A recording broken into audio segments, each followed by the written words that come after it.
하나님이 주시는 성령의 지혜가 있기 때문에 하나님께서 여러분의 삶의 자리 속에서 만족해 하실 것을 믿습니다.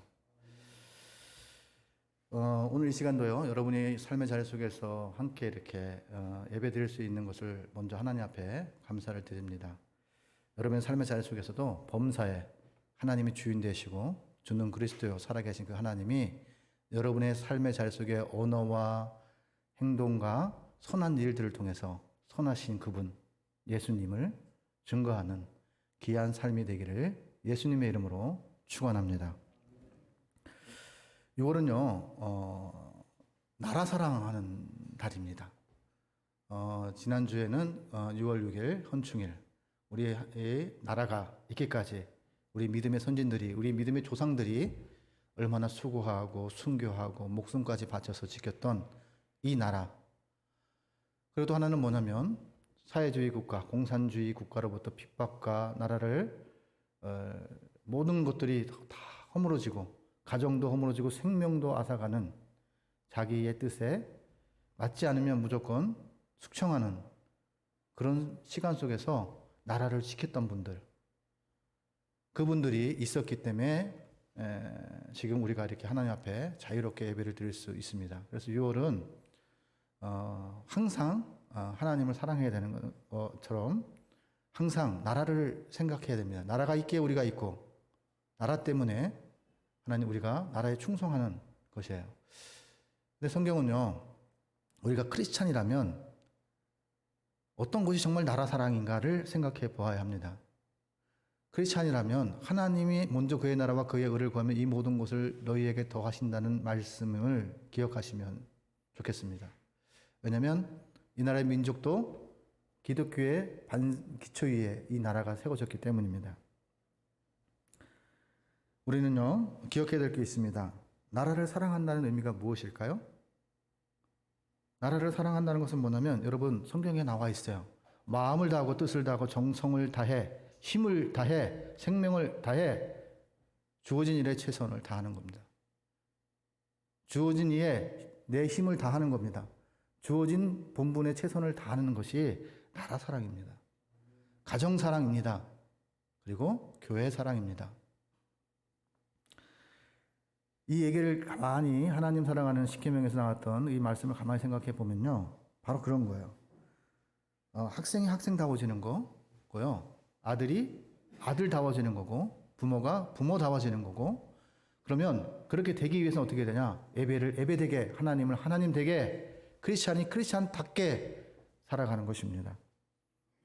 스승이 스승다워질 때, 제자가 제자다워질 때에 나라를 사랑하게 되고 이 나라 민족이 기반이 세워지는 거예요. 하나님의 나라도 마찬가지입니다. 우리가 이렇게 하나님 앞에 어떤 위기 속에서 무엇에 집중하고 무엇에 관심을 두고 살아가느냐에 따라서 하나님의 나라는 우리의 마음의 성전 가운데 바르게 세워지는 거예요.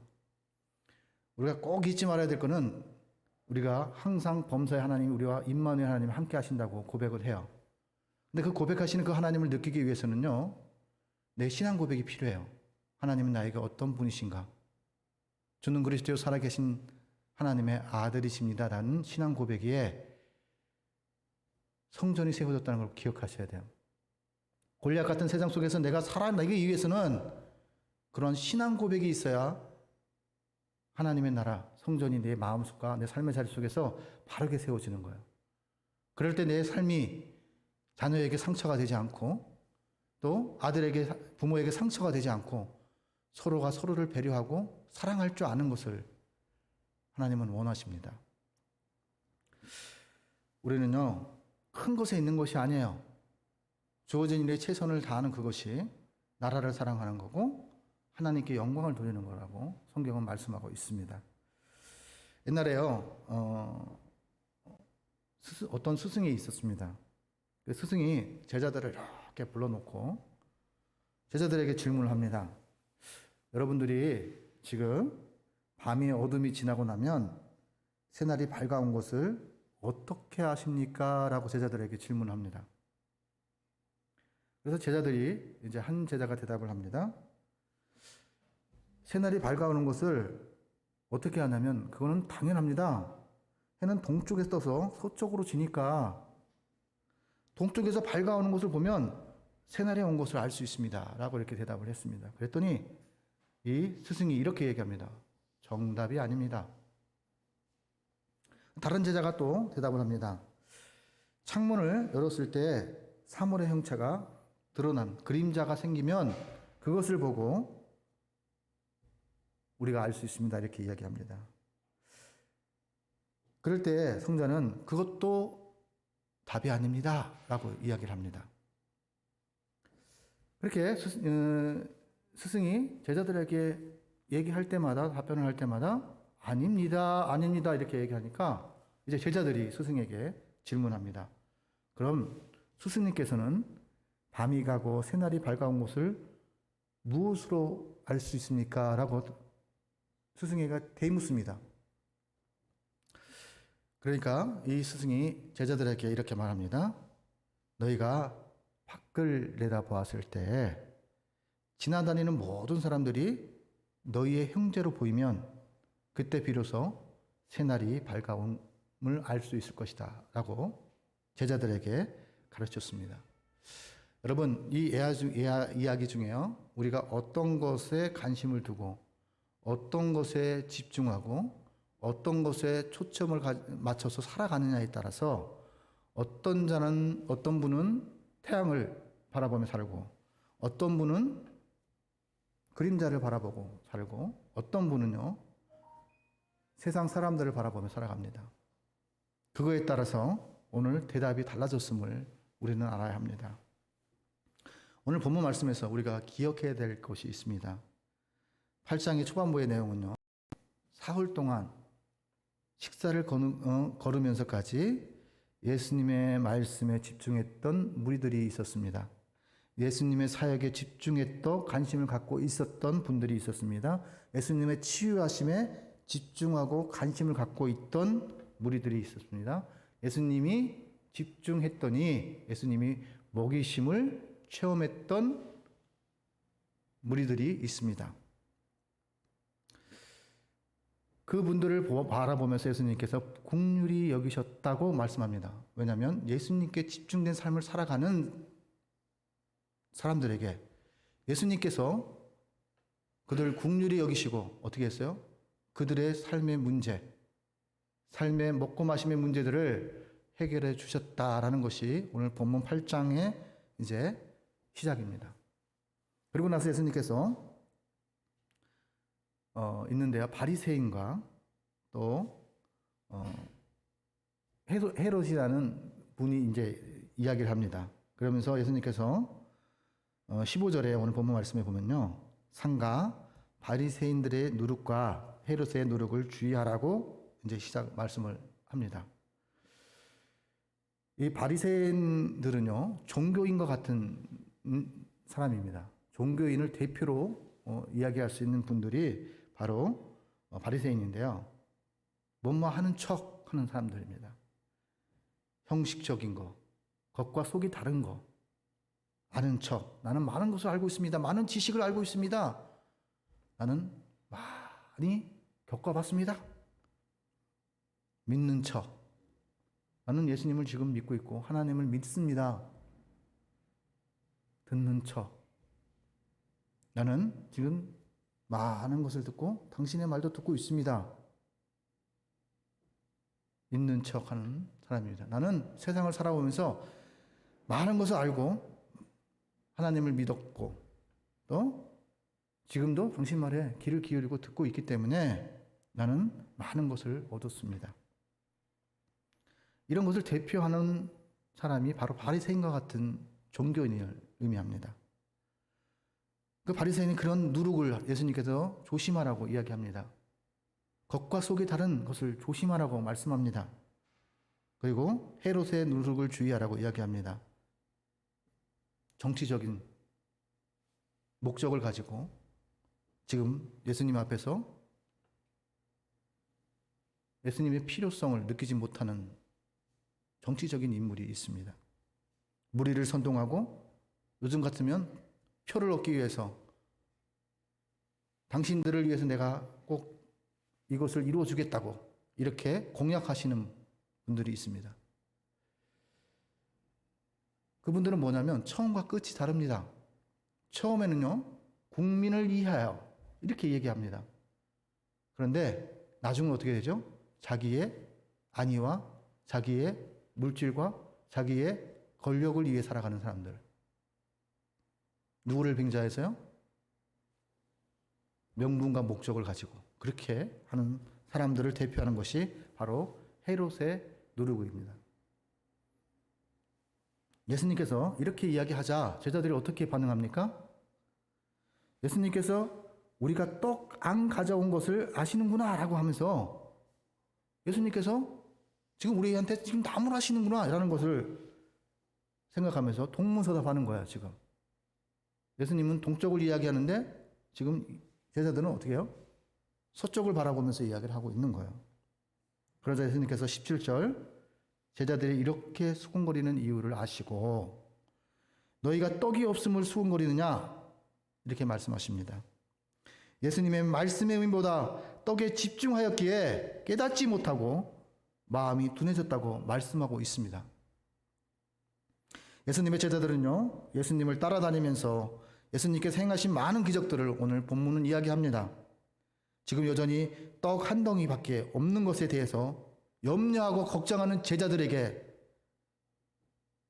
예수님이면 모든 것이 해결된다는 것을 잊고 사는 제자들에게 예수님이 치유하였던 먹이시고 입히셨던 것, 또 고난과 역경과 가운데에서 문제들을 해결해 주신 그것을 잃어버리는 제자들에게 오늘 예수님께서 말씀하고 있는 것입니다. 예수님께서 그렇게 이야기하면서요, 18절, 19절의 말씀에 이렇게 얘기하죠. 너희가 5병이의 기적과 떡 5개로 5,000명을 먹이셨던 일과 7병이의 기적을 통해서 4,000명을 먹이셨던 것을 기억하느냐? 우리가 인생을 살아가면서 나의 나된 것이 하나님의 은혜였고 하나님이 주시는 모든 것이라고 고백을 했지만 그것을 잃어버리고 살아갈 때가 얼마나 많습니까? 하나님께서는 오늘 18절 말씀에 너희의 눈이 있어도 보지 못하며 귀가 있어도 듣지 못하느냐 또 기억하지 못하느냐 여기서 예수님께서 우리에게 기억하시길 바라시는 것이 있습니다. 바로 예수님이 우리를 보시면서 긍휼히 여기셨던 마음과 예수님이 배고파하는 영혼들에게 배고파하는 무리들에게 집중하셨다는 것을 관심을 가졌다는 것을 기억하라고 말씀합니다. 예수님께서 긍휼함을 입은 우리들의 삶의 자리를 기억해야 한다고 본문은 말씀하고 있습니다. 그 긍휼하심을 받았을 때 그것이 무엇을 의미합니까? 문제 해결을 통해서 우리에게 소망을 주기를 원하시고 문제 해결을 통해서 우리에게 힘을 주시고 살아갈 수 있는 에너지를 주기를 원하시는 예수님의 마음이 있다는 것을 기억하셔야 합니다. 여러분이 오늘 본문과 비슷한 말씀 중에 마태복음 6장 25절에 34절까지의 말씀이 어떤 말씀이냐면요. 25절에 뭐가 있냐면 몸을 위하여 무엇을 입을까 염려하지 마라. 목숨을 음식보다 중하지 아니하다. 이렇게 이야기합니다. 27절에 뭐라고 했냐면 너희 중에 누가 염려함으로 그 길을 한 자라도 더할 수 있느냐 이야기합니다. 염려하는 것은 뭐냐면 의복을 위해 염려하지 말고 너네가 불행을 생각하지 말고 그늘진 것을 그림자를 생각하지 말고 하나님을 생각하라고 말씀합니다. 염려는요 불신에서 온다는 것을 말씀하고 있는 거예요. 그래서 염려하는 자에게 예수님께서 또 말씀하시는데 뭐라고 하냐면 너희 일까 보냐 믿음이 작은 자들아 이렇게 물으셔요. 그리고 염려하여 이르기를 무엇을 먹을까 무엇을 입을까 무엇을 염려하지 마라. 떡을 생각하지 말고 우리를 어떻게 먹일까 생각하지 말고 너희 하나님께서는 너희의 모든 것이 너희에게 있어야 할 줄을 때를 따라 필요를 따라 그 상황 속에서 예수님께서 필요한 것이 무엇인지를 알게 해주시겠다고 말씀하고 있는 거예요. 그래서 염려하는 제자들, 염려하지 마라. 걱정하지 마라. 떡 없음을 걱정하지 말고 예수님께 집중하기를 원하고 예수님이 베풀어 주신 은혜를 기억하기를 원하시는 예수님의 마음이 오늘 본문 속에 있습니다. 오늘 본문에 보면요, 예수님께서 긍휼히 여김을 받은 무리들이 8장에 있습니다. 그들의 관심은요, 예수님께 집중되어져 있습니다. 그랬더니 예수님께서 먹을 것을 책임져 주셨고 그들의 염려를 책임져 주셨다는 것입니다. 그들의 문제를 해결해 주셨다는 것을, 그들의 생사 회복을 책임져 주셨다는 것을 말씀하고 있습니다. 여러분의 삶의 가운데 일어나는 문제, 위기나 긴급한 상황을 어떻게 극복하며 살아가고 있습니까? 많은 사람들은요, 삶의 어려움이 닥쳤을 때 그 문제에 집중하고 살아갑니다. 그리고 예수님을 잃어버리고 살아갑니다. 상처에 집중하지 말고, 오늘 본문은요, 예수님께 집중되어야 함을 우리들에게 말씀하면서 집중하는 것이 염려에 집중하고 누구에게 피해를 줄까? 지금이 여기가 좋사오니? 이러한 생각으로 살아가는 자에게 예수님의 필요성을 이야기하고 있습니다. 염려하는 자는요, 불안과 아픔과 슬픔과 외로움 속에서 염려에서 헤어날 수가 없어요. 소망이 없어요. 그래서 그들은 어떻게 해요? 심각한 근심과 두려움에 빠지고 살아갑니다. 지금 우리의 현실을 한번 이야기해 보고 싶습니다. 코로나19라는 환경에서 지금 집중되어져 정치와 경제와 사회와 또 사업하시는 분들, 직장과 학교와 교회가 지금 돌아가고 있지 않습니까? 또 지금 이제 백신들 많이 이제 보급되어져서 백신들을 맞게 하는데 백신에 대한 부작용으로 인해 백신을 접종해야 할지 말아야 할지를 망설이는 분들도 계십니다. 앞으로 어떻게 살아가야 할지 모든 사람이 고민하게 됩니다. 그렇다면 예수님을 바르게 믿는 문제의 위기 속에서 어떻게 살아가라고 본문은 말씀하고 있을까요? 무엇을 보느냐, 무엇을 듣느냐, 무엇을 기억하느냐에 따라서 삶의 방향이 달라진다는 것을 말씀하고 있는 거예요. 위기와 문제 속에서 예수님께서 베풀어 주신 것을 발견해야 합니다. 기억해야 합니다. 아니면 근심과 걱정과 염려와 두려움을 발견하느냐? 우리는 어떤 것을 발견하고 살아가고 있습니까? 어떤 위기와 고난과 병마가 지난 후에는 반드시 예수님을 만나야 합니다. 그러므로 우리의 환경에 집중하는 것이 아니라 예수님께 집중되어져야 함을 본문은 말씀하고 있습니다. 우리가 예수님께 집중하는 만큼 예수님도 우리에게 집중하시기 때문입니다. 코로나19 속에서도 우리는요, 삶의 자리 속에 한번 기억해 보십시오. 깨닫는 자도 없고 예수님을 찾는 자도 없고 다 치우쳐 함께 무익하게 되고 선을 행하는 자가 없나니 하나도 없습니다. 그들의 목구멍은 열린 무덤이요, 그들의 목구멍은 근심이요, 그들의 목구멍은 염려요, 그들의 감정은 내일에 대한 염려와 근심밖에 없습니다. 그들의 혀로는 어떻게 해요? 나만을 위해서 누군가를 속여야 내가 살 수 있다는 생각을 갖고 살아가는 사람들이 많습니다. 그들의 입술에는 뭐라고 얘기하냐면요, 독사의 독이 있다고 말씀합니다. 생명을 죽이는 독이 있기 때문에 염려를 심는 자를 조심하라고 말씀하고 있는 거예요. 염려를 심는 자들을 통해서 파멸과 고생이 그 길에 있다고 말씀합니다. 평강의 길을 알지 못한다고 합니다. 예수님께서 본문을 통해서 또 말씀하시는 게 뭐냐면요, 그들이 행한 결과를 심판하시는 그분을 두려워하며 살아가야 되는 것을 우리들에게 말씀하고 있는 거예요. 어떤 한 가지에 집중하는 것을 바로 몰입이라고 이야기하는데요. 몰입하면 주위에 어떤 일도, 어떤 것이 일어나도 상관이 없이 그냥 살아갑니다. 집중하면 몰입이 되고 우리 안에 예수님이 엄청난 에너지가 엄청난 위로와 치유와 평강과 감사와 채우심과 응답하심들, 그 희망을, 그 소망을 발견하게 된다고 본문은 우리들에게 말씀하고 있는 거예요. 하나님과의 관계가 바로 세워지는 그럴 때 어떻게 해요? 문제가 해결해 주시는 예수님을 발견할 수가 있습니다. 예수를 바라보기를 원하시면서 예수님께서는 우리들에게 말씀하시는 거 있죠. 여러분이 잘 아는 말씀 중에 히브리서 12장 말씀에 믿음의 주여 우리를 온전케 하시는 그분을 바라보자. 그분을 바라볼 때 희망이 생기고, 그분을 바라볼 때 우리에게 소망이 생기고, 그분을 바라볼 때 우리에게 삶에 대한 의미가 발견할 수 있는 거예요. 예수님에게 집중하지 않으면 어떤 문제가 될까요? 오늘 본문은 제자들이 떡 한 조각에 집중하며 살았을 때 예수님께서 그들에게 이야기하신 의미가 무엇일까요? 예수님에게 집중하지 않으면요, 어떻게 되냐면 신앙의 문제가 발생이 돼요.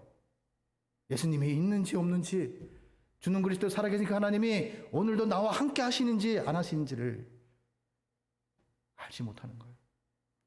예수님께 집중하지 않으면 믿음의 문제가 생겨요. 교회에 가서 예배를 드리는 건지, 여기서도 예배를 드려도 되고, 내가 있는 데서 예배를 드려요.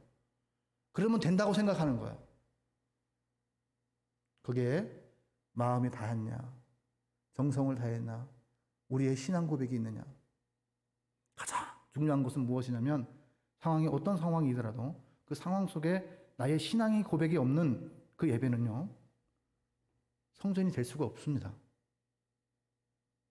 예배가 예배될 수가 없습니다. 우리가 날마다 사도신경으로서 하나님 앞에 고백하는 것을 통해서 무엇을 발견하셔야 되냐면, 이 예배를 받으시는 그 분이 하나님이시며, 지금도 주는 그리스도 살아계신 그 하나님이 내 삶의 주인이시고 내 건강의 주인이고, 그것을 고백하시기를 원하시는 거예요.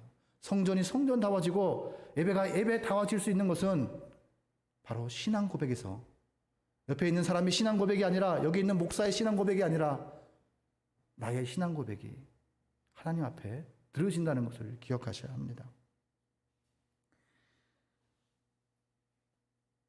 이 문제가 해결되지 않으면요, 불행한 것을 바라봅니다. 감사해야 될 것을 발견할 수가 없습니다. 은혜가 무엇인지를 모릅니다. 오늘 본문 제자들이 큰 무리와 떡에 집중하다 보니까 바로 문제가 발생됩니다. 예수님께 집중되지 않은 신앙의 방황과 초심의 마음을 잃어버린 제자들의 모습이 오늘 본문 속에 있습니다. 말씀이 들리지 않습니다. 베풀어 주신 은혜와 치유가 기억되지 않습니다. 여러분, 대표적인 분이 있죠. 여러분이 이야기하는 아는 사울 왕이 된 것은 다 어떻게 해요? 사람이 왕이 필요하다 해서 하나님께서 왕을 세웠어요. 첫 번째로 왕을 세웠던 그분은 하나님의 사람이었습니다. 그가 왕이 된 것은 다 하나님의 은혜였습니다. 왕이 된 것이 마치 자기의 공로처럼, 자기의 실력인 것처럼 생각하는 변질된 사울을 통해서 우리는 기억해야 합니다. 하나님이 계셔야 할 자리에 자기가 앉아 스스로 하나님이 되어버린 사울을 통해서 하나님께서 부여받은 권한으로 하나님의 사람이 다윗에게 상처를 주고 마음에 영혼을 죽여가는 그 인간이 되었다는 것을 기억하셔야 합니다. 사울은요, 하나님의 사람에서 악한 인간이 되었다는 것을 기억하시기를 바랍니다. 하나님의 입장에서 생각하는 것이 아니라 자기 입장에서 생각하는 이기적인 사람이 되었고, 하나님을 모르는 사람보다도 못한 그의 인생을 마무리하는 것은 성경은 우리들에게 말씀하고 있습니다. 예수님께 집중되지 않으면 내 자신의 영혼부터 죽습니다. 또한 다른 영혼을 죽이는 상황이 됩니다. 다른 사람에게 상처를 주고도 깨닫지 못하는 인생이 되어버립니다. 다윗은요, 하나님의 사람이었습니다. 사울도 하나님의 사람이었습니다. 그러나 잃어버리는 사울은 하나님보다 사람을 두려워하게 됐고, 사울의 귀에는 사람의 소리만 들립니다. 다윗은 만만이요, 그 소리에 자기의 자리가 이태롭게 한다고 느껴졌습니다. 자기보다 더 뛰어난 다시를 향해서 질투와 시기와 그것이 뒤덮이니까 아무것도 들리지 않고 아무것도 보이지가 않습니다. 사람의 소리에 집중한 그 순간 하나님의 사람이었던 사울이 하나님의 이름으로 생명을 죽이는 사람으로 변질되었다는 것을 기억하셔야 합니다. 자기보다 힘이 없는데도 자기를 죽일 마음이 없는 다윗의 행동을 보고도 사울의 모든 삶의 초점은 다윗을 죽이는 것에 맞춰져 살아가고 있습니다. 오늘 본문 마가복음 8장 18절에 너희가 눈이 있어도 보지 못하고 귀가 있어도 듣지 못하느냐 또 기억하지 못하느냐고 말씀합니다. 다윗은요 도망갑니다. 다른 나라로 도망가고 망명하고 그런데 사울은 어떻게 해요? 그 초점을 바꾸지 않습니다.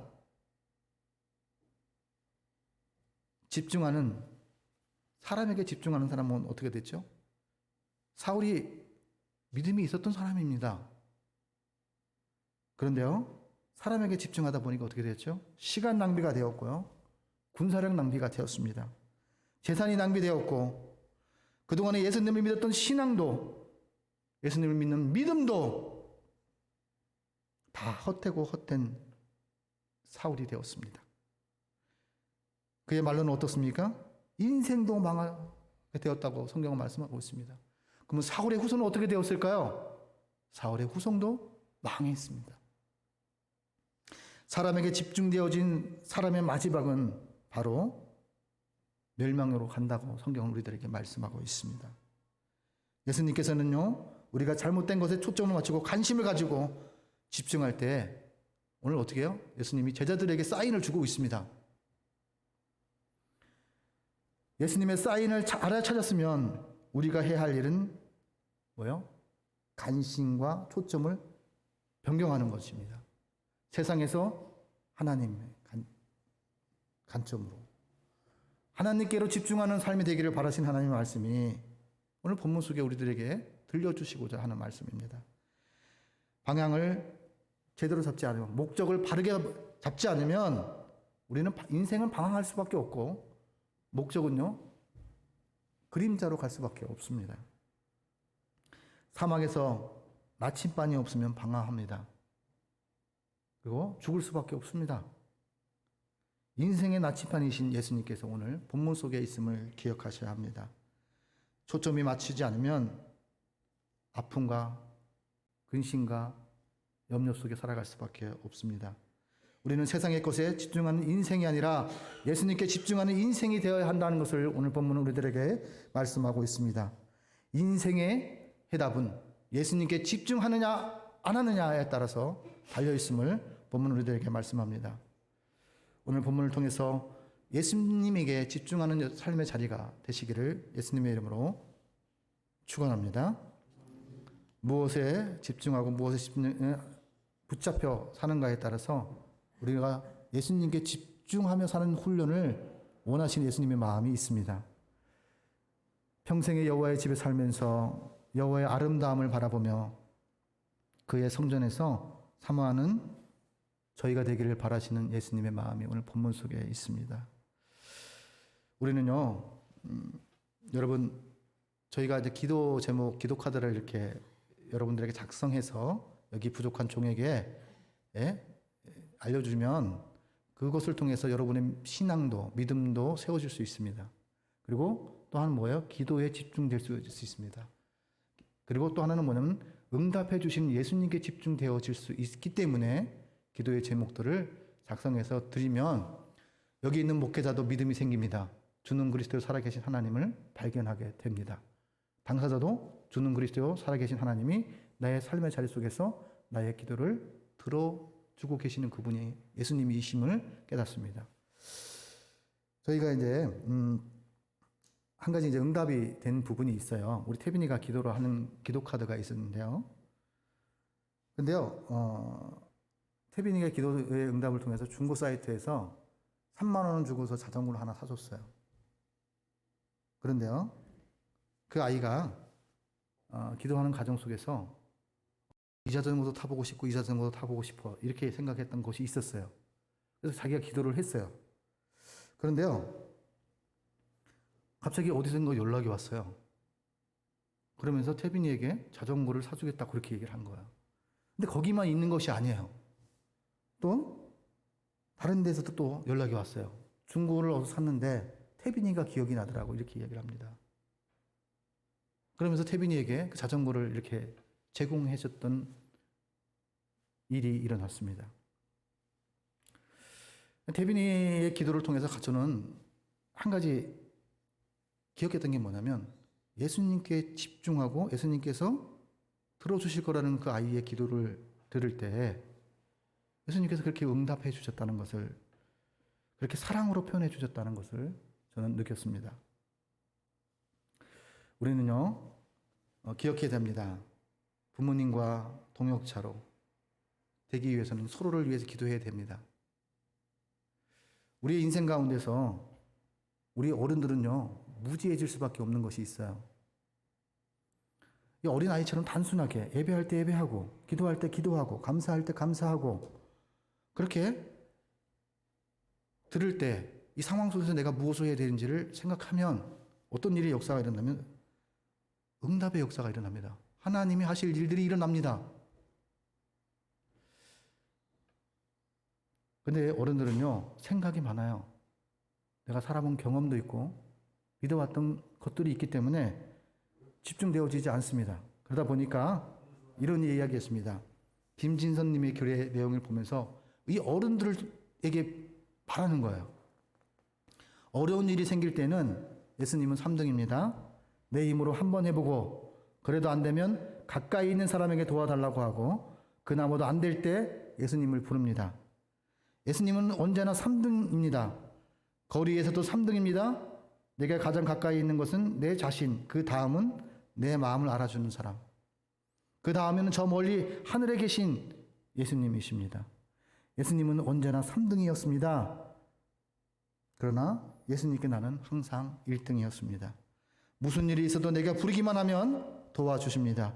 내가 괴롭고 염려할 때마다 만사를 제쳐놓고 달려오시는 분이 예수님이십니다. 아무도 내 곁에 없다고 생각될 때 홀로 내 곁에 오셔서 나를 위로해 주십니다. 나는 예수님께 언제나 1등이었습니다. 1등은 하고 싶은 일, 2등은 해야 하는 일, 3등은 예수님을 만나는 일로 살아왔습니다. 하고 싶은 일 다 하고 해야 하는 일도 다 마치고 그에 남으면 여유가 있으면 예수님을 만나줍니다. 예수님은 내 인생의 3등이었습니다. 나도 예수님께 1등이었으면 좋겠습니다.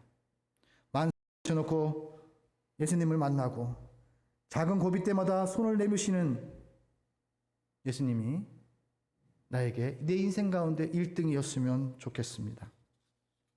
이렇게 시인은요, 자기의 신앙 고백을 하나님께 합니다. 우리 예수님께 집중해 되어질 때 다시 한번 예수님 베풀어 주신 감사를 기억할 수 있습니다. 예수님께 집중되어질 때 감사할 줄 모르는 분이 감사할 수 없는 상황 속에서도 감사할 수 있습니다. 슬픔 속에서도 기뻐할 수 있습니다. 그렇게 하나님께서는 모든 사람에게 나의 감사를 통해 나의 인생의 삶의 자리의 표현을 통해 언어를 통해 언행일체의 삶을 통해서 예수님께로 집중되어지는 삶을 생명을 살리는 생명을 소생케 하는 통로로 부활의 삶을 살게 하시는 그 예수님이 우리의 삶 속에 주어지기를 발견되어지기를 원하시는 예수님의 마음이 있음을 기억하시기를 예수님의 이름으로 축원합니다. 기도하겠습니다. 하나님 아버지 감사합니다.